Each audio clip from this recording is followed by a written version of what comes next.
Este es un nuevo formato que queremos presentarle a ustedes. Carolina es profesora de Educación General Básica y yo soy profesora de Inglés. Entonces este es el tema que verdaderamente nos apasiona y queremos compartir con ustedes temas relacionados a nuestro quehacer docente.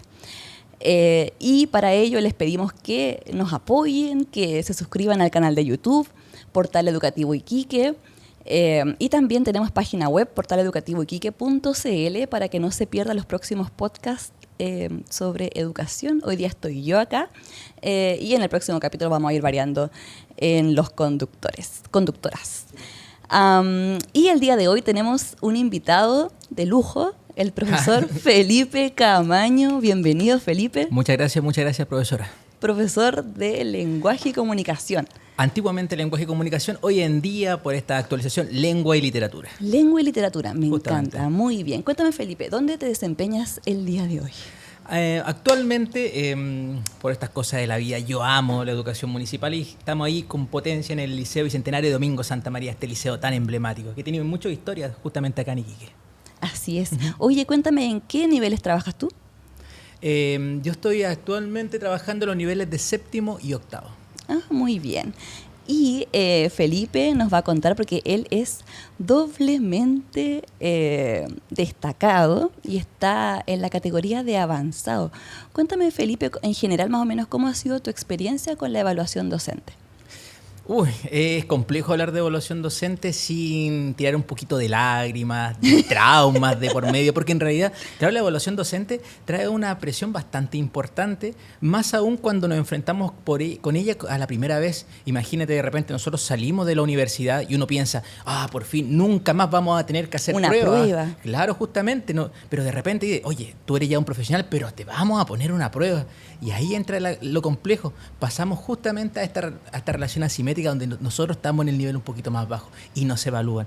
Es difícil la evaluación docente la primera vez que nos enfrentamos a ella. ¿Cuándo fue la primera vez que te evaluaste? En 2016. Recuerdo que tenía unos 2 o 3 años de egreso en realidad. Ya. Cuando recién se había implementado esta evaluación online, porque recuerdo que antiguamente era a papel y lápiz. Justamente. Sí, ¿te acuerdas que se escribía como en un formulario y tenía que caer como tu respuesta en un espacio bien pequeñito? Claro, y todos estábamos practicando ahí la letra pequeñita con el lápiz mina 03 para que alcanzara. Exacto. ¿Y cómo te fue en esa oportunidad? Bueno, yo fui justamente antes de que existieran estos tutoriales de YouTube, estos TikTok o estos grupos de Facebook en donde se implementaban estrategias o estos mismos podcasts que en realidad nos enseñaban. Así que fui justamente con el conocimiento de la universidad y yo creo que recuerdo a mi profesora que siempre me decía, Felipe, fíjate en las rúbricas en cualquier tipo de evaluación, viendo las rúbricas, trabajando justamente frente a eso, ahí salí en nivel destacado. Buenísimo, en la primera. En la primera. Lamentablemente, como le había planteado, uno piensa, no, eres destacado, eres lo máximo. En realidad, no creo que sea tanto para creerse el cuento. Si al fin y al cabo uno no puede ir subiendo esta categoría de desempeño porque no tiene los años de experiencia. Pero es como decías tú, lo que pasa es que cuando uno escucha el término evaluación docente, en marzo más o menos, uno ya siente la tensión, el estrés, ya ve las horas de frente al computador pensando qué voy a redactar, qué voy a hacer. Entonces, claro, implica el concepto de evaluación docente, ya implica un poco como de nerviosismo. Y ver que en esa primera evaluación lograste obtener, a pesar de que sí, no somos como grandes figuras, claro, pero sí es como un reconocimiento a que entendiste la evaluación, a que sabes cómo qué herramientas utilizar para responder esas preguntas, que nos deja como media nervioso todo. Claro, sí, en realidad uno piensa que hay como una fórmula secreta, en realidad sí hay palabras claves que uno podría utilizar, hay ciertas estrategias que nosotros trabajamos para la redacción, que ciertamente muchas veces los profesores de lengua y literatura ahí tenemos cierta ventaja, porque está como ese dicho de el que escribe más bonito en realidad tiene mejores resultados, y puede que también tenga un poquito de verdad, pero lo importante es siempre relajarse y hacer lo que uno sabe, simplemente hacer la pega, como diríamos informalmente. Entonces, en tips podemos decir, en primera instancia, rúbricas, gracias a la profesora de la universidad. ¿El nombre de la profesora? No, no se puede decir. No se puede decir el nombre de la colega.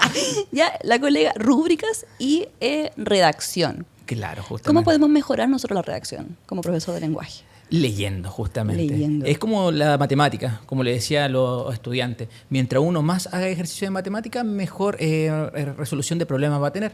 Justamente la comunicación oral, la escritura y la comprensión de lectura, mientras más leamos, mejor vamos a redactar, comunicarnos y escribir. Y creo que ahí hay ciertos tips. Más que nada también es bueno ir leyendo textos especializados, ver diferentes ejemplos de evaluaciones fallidas o de evaluaciones exitosas, que muchas veces la misma página de Docente Más nos va subiendo directamente al portal. Y es importante ver todas las problemáticas para que veamos, mira, así no se redacta y así podríamos redactar. Creo que toda la magia va en la redacción. Importante ahí, un buen tip. ¿Y la segunda vez que te evaluaste, cuándo fue? La segunda vez, oye, ya estamos viejos ya, ¿cuánto fue eso? No, Como pues no diga eso, mira que tenemos la misma edad, así que no, somos jóvenes. A ver, jovencísimos. creo que sería hace 3 años atrás, o 2 años, si no recuerdo mal. 2 años, Ah, 2020. Ya, Claro, 2020. ya. Justamente ahí, con el mismo nerviosismo, obviamente, que uno hace la evaluación como si fuera la primera vez, porque uno ya tiene un peso de por medio, porque dice, pucha, si saliste destacado anteriormente, no puedes salir menos La que presión destacado. social. La presión social, justamente. Justamente, disculpe sacar el lado ñoño Por supuesto. de lenguaje. Adelante. Ahí García Márquez, en un discurso de recibimiento premio Nobel, planteaba exactamente lo mismo. Justamente uno ya tiene una presión de los logros anteriores, entonces tú no puedes bajar de esos logros. Y justamente gracias a Dios, gracias obviamente a mi mamá, a mi papá, a mi polola, todos los esfuerzos que hay de por medio, porque igual Qué ayudan. bonito eso, darle agradecimiento. Sí, igual Qué ayuda lindo. indirectamente, los colegas que también apoyan bastante, igual uno tiene unos buenos logros y eso es importante, creo yo. Y ahí, segunda vez, destacado. Justamente. Y ahora quedamos en avanzado solo por el tema de los años de servicio, ¿verdad? Justamente, los años de servicio. Ahí tenemos la letra chica. Uno puede salir, claro, el máximo logro destacado, nivel A y todo lo que queramos, pero si en realidad tenemos 3 años de servicio, 4, 5, 6, lo máximo que podremos optar es a un tramo específico. No podemos llegar a lo que uno pensaba que no, experto 1, experto 2. Sí, justamente para llegar a experto tienes que tener 8 años de servicio y justamente cuando yo di la evaluación tenía 7. Un añito nomás simplemente faltaba. Pero ahí vamos, ya la próxima avanzamos. Sí, la próxima. Espero que sea la última. Todos esperamos lo mismo. ¿Y qué cosas, por ejemplo, de la primera evaluación, cuando la respondiste, volviste el método a la segunda? ¿Qué cosas repetiste? Uy, qué cosa repetí. Yo creo que las estrategias de planificación, al fin y al cabo, siempre son las mismas. Y aquí entramos en esta gran disyuntiva. Claro, uno cuando habla de evaluación docente enseguida piensa en utopía, en la clase ideal, la clase perfecta, inicio, desarrollo y cierre, tal cual nos enseñaron en la universidad. Si bien todos los colegas docentes sabemos que no todas las clases pueden ser así, en este momento, en el papel, tenemos que plantearla de esa manera. En la evaluación docente 2016 se planteó unos 3 pasos de la clase junto al colega Luciano, que también esos 3 pasos los transformamos en 9 para que sea bien estructurado y después Así se lo repitió. recuerdo, sí. Sí, justamente. Y después lo repetimos acá en el año 2020, donde tenemos la motivación, los conocimientos previos, el objetivo, y así seguimos justamente con todo el desarrollo hasta la clase, hasta con el nuevo término que hoy en día ocupamos, el ticket de salida. Y eso prácticamente yo creo que se va a repetir porque eso es como la fórmula ideal para una clase. Y justamente queremos hablar de ese trabajo que han realizado con Luciano, porque en la escuela, bueno, trabajamos juntos y han desarrollado un proyecto juntos, junto a todos los profesores de la escuela, para el tan, no quiero decir temido, pero... Diga temido, nomás con las palabras como son. Lo que pasa es que hasta hace poco la evaluación, el trabajo colaborativo era opcional. Pero este año el trabajo colaborativo es obligatorio. Entonces, ustedes han desarrollado este proyecto en la escuela y quiero que me cuentes cómo partió esta iniciativa. ¿Cómo surgió entre ustedes? ¿Alguien les pidió, oye, por favor, ayúdame? ¿Cómo partió todo esto? Bueno, de partida nos pusieron el trabajo colaborativo obligatorio, pero lo bueno es que también en este año sacaron la clase grabada. Hay que por lo menos tener eso positivo. Un poquito de crédito. Sí. Claro. Y sinceramente, claro, todos los colegas docentes sabemos que el tiempo es bastante acotado. Y lo ideal es que nosotros trabajáramos a través de este trabajo colaborativo de manera constante. Es decir, que como colegas de lenguaje juntémonos con el PIE, con el Departamento de Matemática, Historia y Ciencia y hagamos un proyecto bonito para cumplir todos los objetivos de manera transversal. Suena genial, suena divertido, es utópico, pero llega este factor importante y dice, ¡ras! Viene el tiempo. ¿En qué momento nos juntamos? Entonces justamente estábamos con Luciano, decimos, oye Luciano, ¿sabes qué? Viene la evaluación docente, este es el momento en realidad para poder hacer algo. Entonces, ya, ¿qué es lo que es el trabajo colaborativo? Investigar en internet, en revistas especializadas, busquemos qué se entiende en Colombia, qué se entiende en Bolivia, en Brasil, en Paraguay, en Finlandia. Wow, esto fue una investigación profunda. Suena así, pero nada que no pueda superar un buen café y un vistazo a internet. Pero, muy bien. Y justamente llegamos a ese momento y mira, tenemos estas opciones de trabajo colaborativo, sacamos una síntesis y planteamos ya, hagamos una comunidad de aprendizaje de profesionales. Porque había muchas opciones en todo caso, unas comunidades de video, entrevista entre pares, pero creo que justamente esto de trabajar entre docentes de manera colaborativa, compartir ideas, y me gusta esta palabra, la desprivatización de estrategias didácticas es bastante buena. Es decir, si al colega de lenguaje le funciona una estrategia, la colega de matemáticas la puede utilizar. Si al colega de ciencia le funciona de esta manera, compartamos esa idea, este TIC, compartamos justamente esta prueba, este método para trabajar con los estudiantes y creamos esta comunidad en donde los colegas constantemente nos deberíamos estar juntando para compartir dichas estrategias. Y anteriormente, ya ha funcionado este CAP dentro del liceo. ¿Cómo trabajaron la vez anterior cuando funcionó el CAP? Claro, seguimos nuestro organigrama institucional pidiendo permiso a UTP y nos dio obviamente el espacio para poder trabajar de esta manera. Agradecemos a UTP públicamente. Muchas gracias. Muchas gracias. Creo que lo más fácil es reunirse. Creo que eso es lo más fácil, que todos tenemos esta facilidad para poder centrarnos como colegas y hablar acerca de un tema. Lo complejo acá es decidirnos qué hacer. Imagínense, al fin y al cabo somos 30 profesionales metidos en una sala con vasto conocimiento. Entonces busquemos un tema en común en que todos estemos de acuerdo y podamos unificar ideas, plantear un objetivo en común y trabajemos en pos de ese objetivo. Y ahí entra lo complejo. Si bien cada uno tenía una idea, llega el momento en donde nosotros tenemos que tomar toda esa idea y centrarla en un solo camino y pensar que el trabajo colaborativo en este momento tiene que siempre centrarse en los conocimientos y en el aprendizaje o en el desarrollo del estudiante. ¿Y cómo filtramos estas ideas? ¿Votamos? ¿Conversamos? ¿Cómo se hace este filtro? Este filtro, yo podría decirte, Jennifer, que hay una fórmula secreta, pero en realidad, ¿qué ocupamos nosotros? Vamos dando en la pizarra toda una lluvia de ideas, tal cual como lo haríamos como si fuéramos a crear una pyme, y vamos descartando, vamos reflexionando. Mira, esto se centra más en el profesor, no, esto es un desarrollo más profesional, esto podría funcionar con un niño, pero este podría funcionar mucho mejor. Y creo que ahí uno va desarrollando la idea y después llega esta votación final, y cuando tenemos esta idea final de, ya, queremos lograr esto con los estudiantes en su proceso de enseñanza-aprendizaje, después decimos, ya, ¿cuáles son las estrategias que nosotros vamos a utilizar para lograr ese objetivo? ¿Cómo aportas tú? ¿Cómo aportas tú? Trabajemos en esta unión y justamente ahí nos vamos enfocando con una mirada a futuro. ¿Y qué características tiene que tener esta idea para decir, claro, con esta idea podemos hacer un trabajo colaborativo que de verdad funcione? Porque ¿cómo voy a discriminar entre tantas? Mira, justamente en la página de Docente Más están los errores comunes que cometemos los profesores. Y uno de ellos es que esta comunidad de aprendizaje profesional o este desarrollo de ideas siempre parte de solo una persona. Imaginemos que llega el colega de ciencia y sabe que no, yo quiero mejorar las estrategias con los niños de trastorno de espectro autista. Y esto vamos a hacer. Y mira, tú apórtame en esto, en esto, en esto. Y eso no es un trabajo colaborativo porque tiene que nacer a partir de una necesidad que todos podamos captar.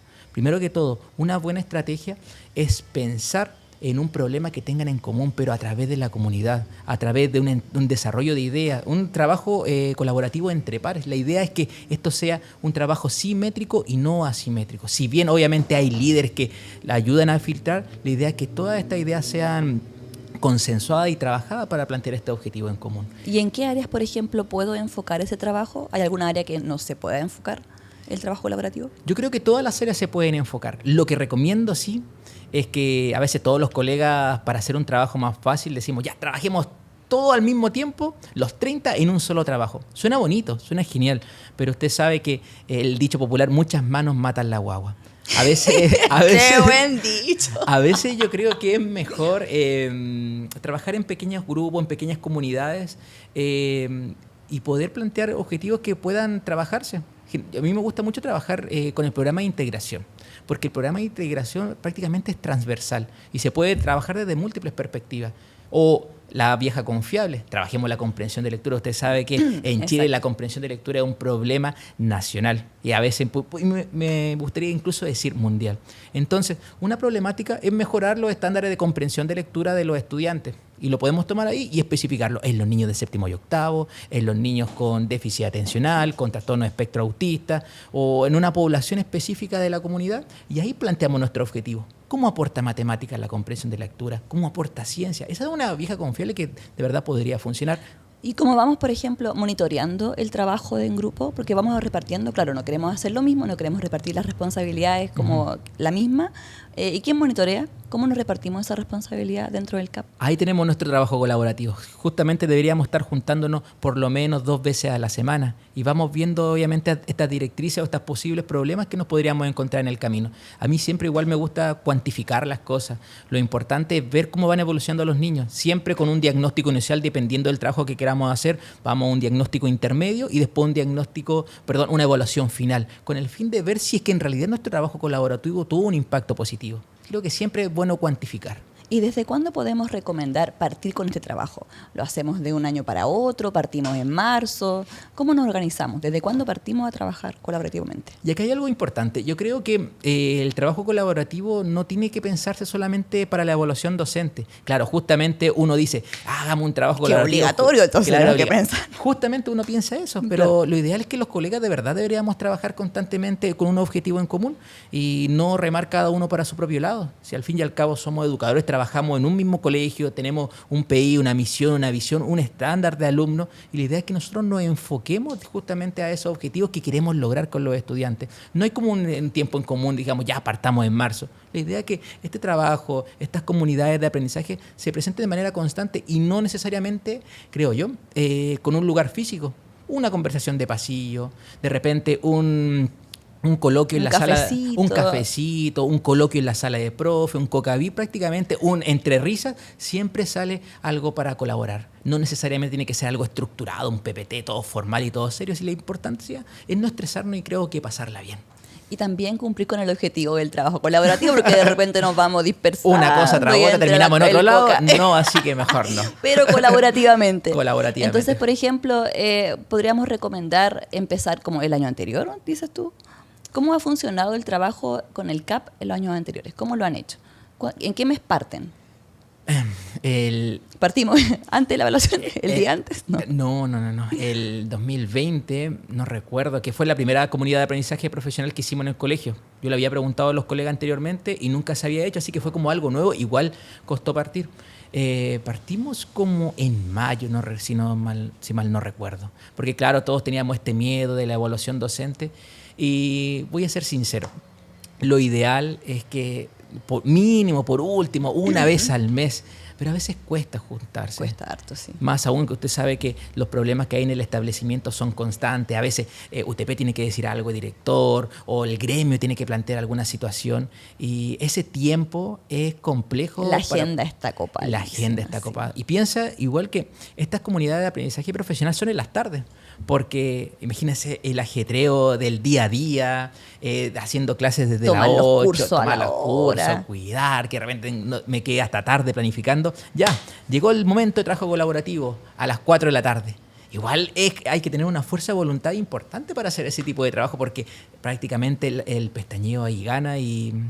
es complejo, sí, porque, sí. Por ejemplo, y esto también es una motivación para crear este espacio, porque generalmente nos ven, claro, frente a los alumnos, haciendo clases, corrigiendo pruebas, pero el trabajo que tiene detrás el profesor, el que en la casa, actualizando NAPSIS, haciendo las rúbricas y toda esta pega extra, se hace generalmente fuera del horario laboral, porque cuando terminamos salimos de la sala un poco... con la batería cero. Entonces, además sumarle este CAP, Claro. después de clases. Entonces igual es un reconocimiento para los profesores que participan en él y que tienen la motivación para después de estar cansados tener este trabajo colaborativo. Es difícil tener la motivación alto, es bastante complejo, pero son las convicciones en realidad que tiene cada uno, eso es importante. Y bueno, volvamos a cómo trabajaron la vez anterior. Yo recuerdo que en el 2020 estábamos de manera remota. Ah, verdad. Yo recuerdo, sí. Sí, Lo sí, que pasa sí. es que ahí, con el tema de la pandemia, participamos en reuniones virtuales. Ujú. Y la segunda vez que hicieron el CAP, ¿cómo fue eso? Mira, recuerdo esa primera vez. De hecho, partimos este CAP online. Y claro, yo me acuerdo de ese contexto. A veces yo hablando, se me cortaba el internet. Me molestaban justamente por lo mismo que se me caía cada rato. Y yo veía pantalla oscura. Obviamente siempre hay colegas que tienen la pantalla prendida, la cámara, y simplemente asienten con la cabeza. Y uno se siente bien porque uno ¿Me están escuchando? Sí, me están escuchando. Era un poquito complejo. Pero después, cuando volvimos a la presencialidad, ahí nos pudimos juntar con los colegas y creo que fue bastante motivante y me gustó bastante, porque imagínate que no nos habíamos visto en tanto tiempo. Entonces dijimos, ya vamos a trabajar en comunidad, vamos a hacer este trabajo colaborativo. Y yo recuerdo que nos pusimos ahí en esta sala del tercer piso y la sala llena. Tuvimos que traer incluso sillas de otras salas para poder llenar ese vacío, aunque no lo debería decir que estábamos en pandemia. Me acordé. Bueno, nos funen. esa parte la omitimos. Cortamos esa parte, por favor. Fue cuando ya se levantaron las restricciones. Y estábamos todo todos muy con bien. mascarilla. Sí, respetábamos la distancia. Verdad, no, nos autofunamos, lo siento. Y por ejemplo, ya partieron y cada cuánto uno se junta. Me hablabas de una vez al mes. ¿Y qué voy a llevar en esa reunión? ¿Me asignan como una tarea? ¿Tengo que llevar algo? ¿Un avance? Claro, mira, yo creo que en este trabajo colaborativo no es llegar y juntarse y simplemente hacer una catarsis de emociones, porque creo que alguien tiene que liderar. En este caso, no un líder como el profesor jefe, sino simplemente que en este caso tome la batuta para ir mediando y dirigiendo. Porque claro, nosotros, ¿para qué estamos con cosas? Llega el consejo de profesores y empezamos con un temita. No, que este niño no me gusta acá. No, es que la catarsis de emociones que no me gusta. Es constante. Sí. Entonces, ¿qué hacemos este profesor que cumple el rol mediador? Ya, colega, centrémonos en lo que vamos a trabajar. Estas son las temáticas posibles, entonces votemos. Creo que lo más importante es que hay que llevar las buenas ganas, lápiz, papel, ideas. Importante el lápiz y papel, porque no podemos llegar y presentarnos así como vine. Y la vieja confiable de un buen PPT simplemente para ir presentando nuestra idea.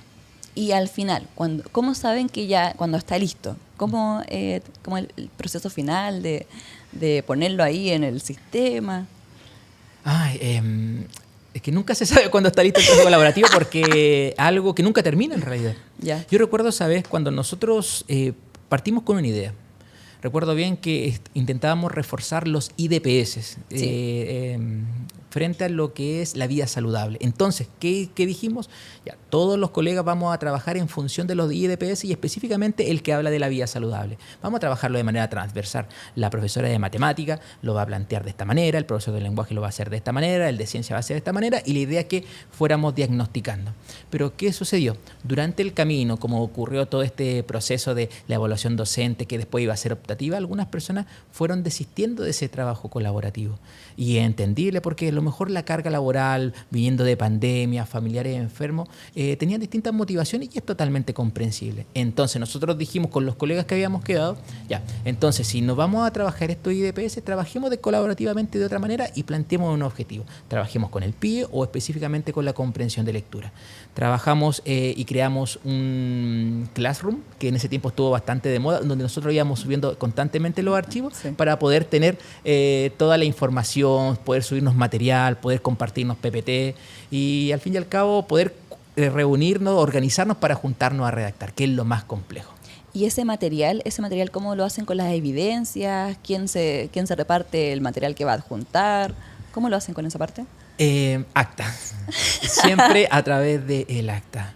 Justamente nosotros trabajamos cada vez en una reunión, nos juntamos y creamos el acta, la firmábamos y es prácticamente nuestra evidencia que nosotros trabajamos. En ese momento, no sé si el día de hoy se pedirá exactamente lo mismo. Cada vez que nosotros nos juntábamos teníamos que dejar una evidencia que nos juntábamos. Aparte también UTP daba fe de esa información. Y por ejemplo, ¿cuántas reuniones crees tú que son como confiables para decir, en verdad se reunieron? O ¿Puedo juntarme una vez, 2 veces, 3 veces será como suficiente?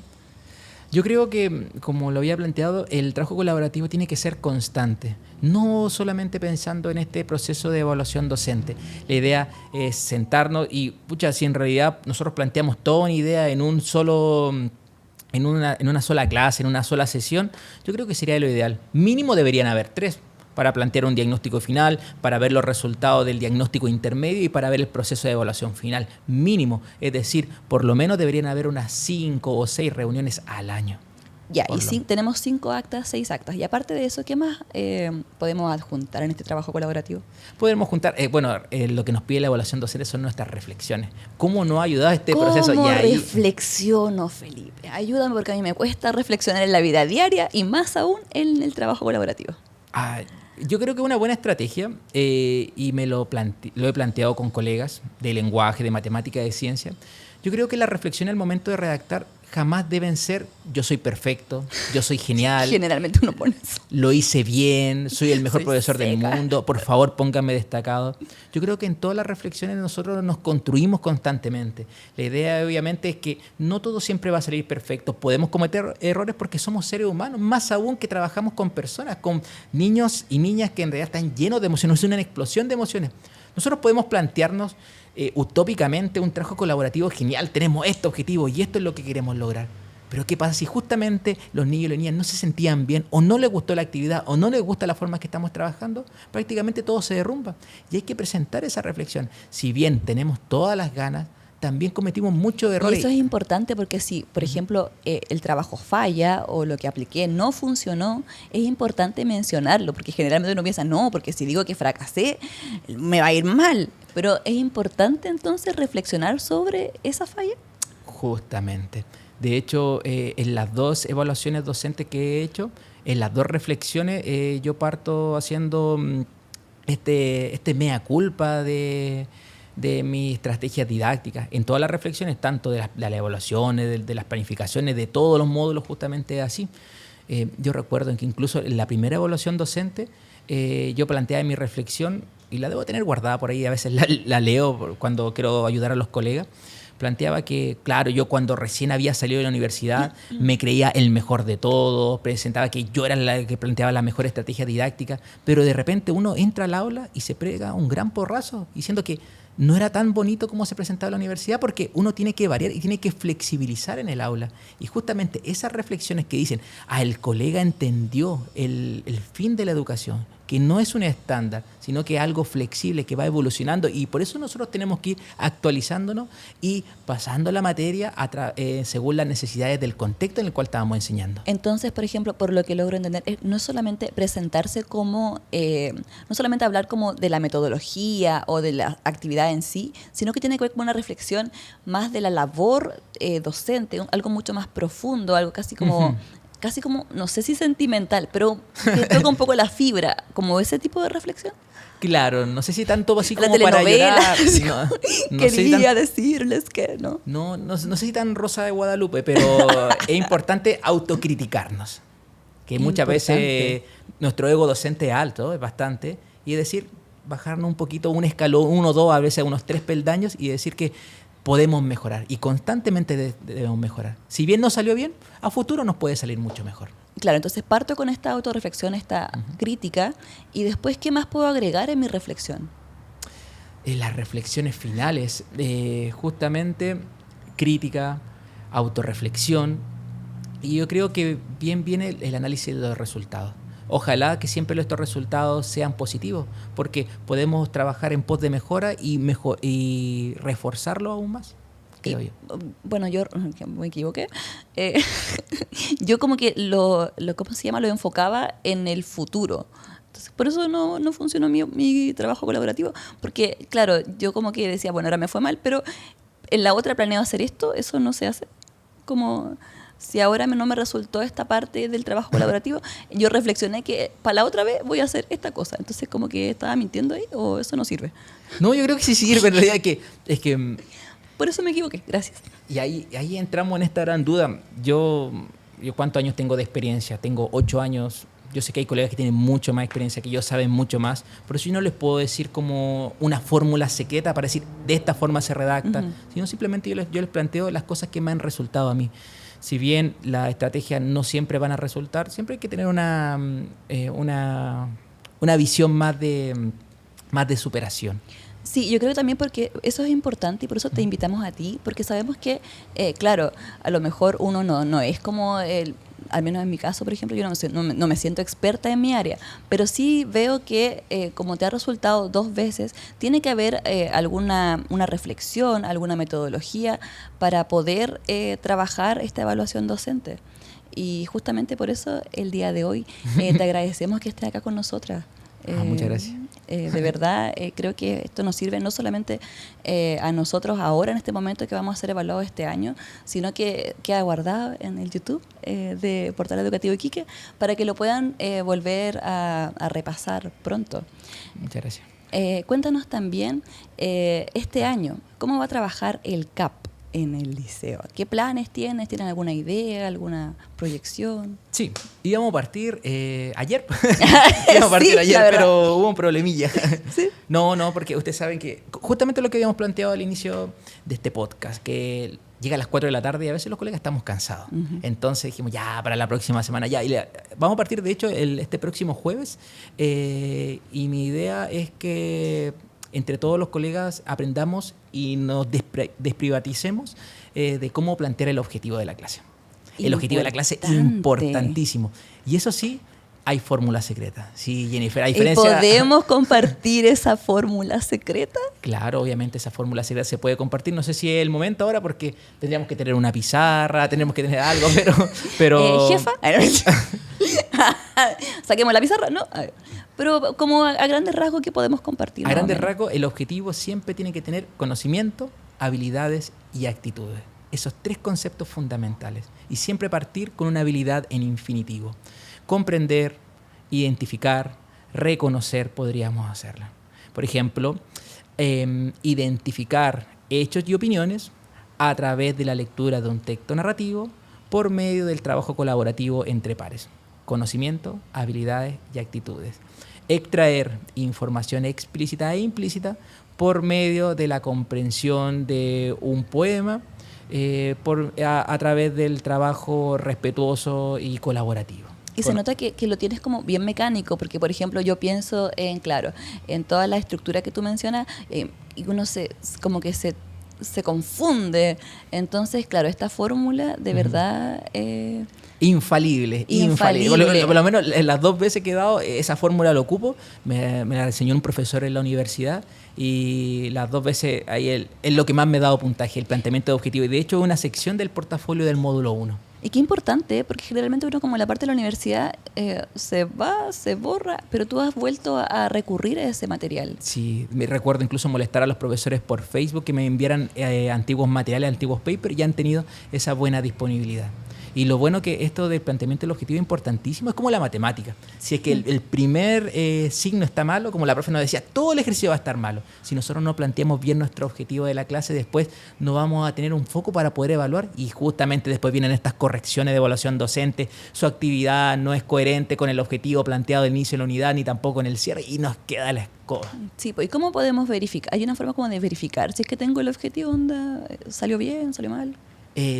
Bueno, a través de la fórmula secreta que le estaba justamente planteando, conocimiento, habilidades y actitudes, que otro colega te lo lea para ver si en realidad se entiende. Y justamente el otro día hablaba con las practicantes del colegio y me estaba mostrando, profe, mire, está bien esta clase, está bien el objetivo. Y claro, ellas tienen un objetivo bien bonito. Pero de repente cuando pongo a ver sus clases, yo les pregunto, nos hacemos esta autopregunta, ¿la actividad que tú estás haciendo cumple para medir el objetivo que te planteaste al inicio de la clase? Y uno piensa así, no mucho en realidad, porque mira, en el objetivo tú me planteaste esto, pero en la actividad me planteaste esto otro, entonces no hay una coherencia. Y entonces va a llegar este evaluador par y a decir, chuta, no. Te va a destruir. Y justamente no, mentira, con cariño.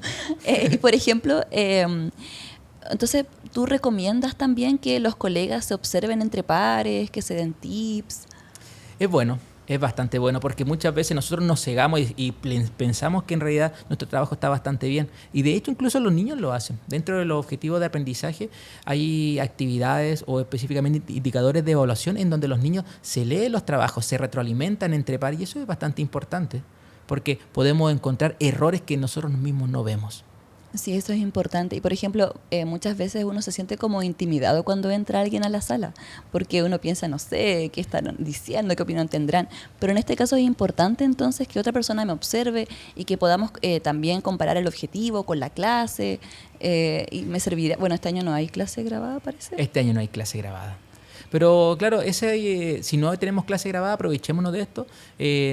Capaz que no sea necesario para esta evaluación docente en que entre mismos colegas entremos a la clase. Si nosotros nos enfocamos solamente en lo que queremos de resultados, podemos mostrarle nuestra planificación a los colegas. Oye, mira, tengo esta planificación, mira el objetivo, ¿se entiende? ¿Qué opinas del cierre? ¿Hay una metacognición? ¿Te gusta el ticket de salida? ¿Está bien resuelto? ¿Está bien planteado el objetivo? Y ahí entre los colegas prácticamente nosotros vamos opinando. Por ejemplo, yo he revisado muchos portafolios de colegas. Educación básica, PI, educación física, ciencia, historia. A veces yo no entiendo nada de ciencia. Yo no sé nada de ciencia, nada. Ni historia, ni matemática. Sé lo que me enseñaron en la escuela. Pero si nosotros tenemos una buena fórmula, prácticamente podemos entender y ver si está bien planteada una clase. El mismo profesor de ciencia de la universidad, del colegio me dice, mira Felipe, ¿se entiende esta actividad? Yo no entiendo los conceptos que él habla porque son textos especializados, pero yo veo el objetivo y después veo la actividad y prácticamente, sí profesor, mire, aquí usted está realizando una actividad para que es coherente con su objetivo. Y por ejemplo, como hablábamos al principio, este tema de redactar. ¿Algún tip? ¿Cómo puedo yo soltar esa parte o trabajar esa parte? A algunos nos cuesta un poco expresar lo que pensamos en una idea escrita. Uy, ¿Cómo podemos mejorar eso? Creo que eso se va ganando, no sé, hablando. Yo justamente lo estaba conversando con mis colegas y con mis alumnos también, y ellos me decían que yo hablaba raro. ¿Por qué? No hablaba raro porque decía que hablaba muy formal cuando estaba en clase. Y después lo comentaba con otras personas. Y yo recuerdo muchas veces cuando, antes de ser profesor, trabajé muchos años de garzón. Y trabajaba de garzón en lugares que eran bien formales, para no decir medio, un poquito bien cuiquito. Cuico. Bien cuiquito, claro. ¿Esa era la palabra? Y las palabras que nosotros teníamos que utilizar eran bien rebuscadas. Uno podía llegar la wincha, la chala, no podíamos hablar de esa manera. Buenas tardes, ¿no? Y claro, después cuando uno llega al momento de redactar, intenta ocupar esas palabras. Yo recuerdo que un profesor en la universidad también me planteaba, los profesores siempre dicen la palabra prueba. Y no, se llama evaluación formativa, evaluación sumativa, instrumento de evaluación. Prácticamente podríamos utilizar esos sinónimos que le dan un poquito más de elegancia, creo yo. Y esos son los que me sirven para después expresarme y utilizarlo en el texto, ¿cierto? La reflexión. Bueno, el día de hoy queremos agradecerte junto a Carolina, que está tras bambalinas. Allá está la jefa. No, perdón. Jefa. Mi amiga, compañera.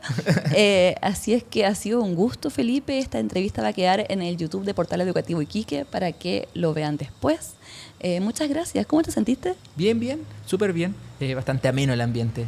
Y bueno, en todo caso, si los colegas, si alguno tiene alguna duda, se puede contactar conmigo. Ah, perfecto. ¿Y cómo te contactamos? Mi correo electrónico, felipe.caamano.santamaría. Total disposición a ayudar o a darle algunos tips, ningún problema. Muchas gracias. Te pasaste. Vamos a estar en contacto entonces. Nos vemos en el CAP la próxima semana. Muchas gracias. Chao, chao. Chao, que estén bien. Chao. Qué buena.